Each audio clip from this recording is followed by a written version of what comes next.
I recently came into possession of some 2CT7, one of the more exotic but most highly rated compounds of Shulgin's, Pikal. He claims that it stands shoulder to shoulder with mescaline, 2CB and other established totems in the pantheon of entheogens in terms of richness of experience. He also called it a great tool for introspection. It sure is. Most web postings wax euphoric about the visuals induced by 2CT7. I found the visuals rather tame actually. Some trails and undulations. Maybe it would be more visual at night or indoors. I took it in the morning on a sunny day at the beach. To put this statement into perspective, you should know that I once did 4 hits of strong blotter acid with no tolerance and saw a house turn into a beautiful liquid fountain of brick, so maybe I'm a bit jaded. What was interesting about it was the way it seemed to mimic candy flipping, tripping on a phenethylamine e.g. MDMA and a tryptamine e.g. LSD simultaneously, as it came on, which took about 2 hours. With most drugs, the fun doesn't start until the substance really hits you, but with 2CT7, the ride there was quite extraordinary.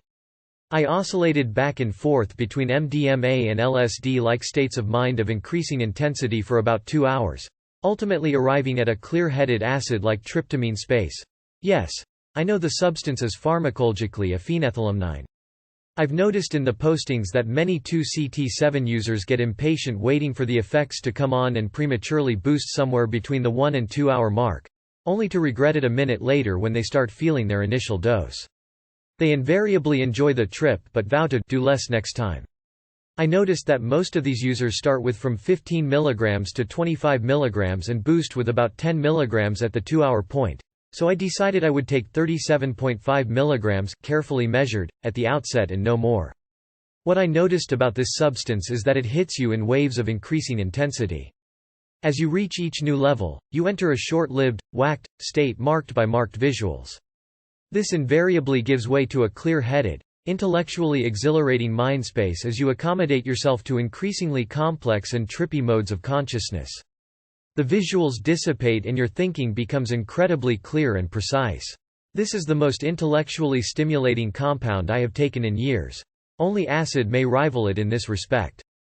It is the sheer joy of mental clarity and rewarding introspection that is the hallmark of this substance, not visuals or emotional openness.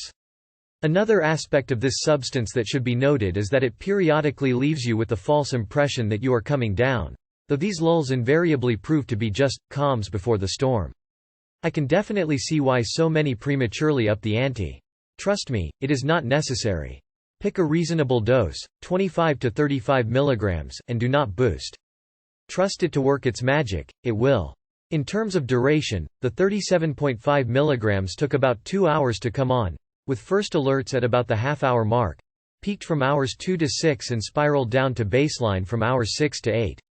Interestingly enough, I was left with the impression that next time I should do more, perhaps as much as 50 mg. All in all, a remarkable substance. I highly recommend it. It combines the most rewarding aspects of an introspective acid session with a pleasant suggestion of MDMA-like activity. Top marks.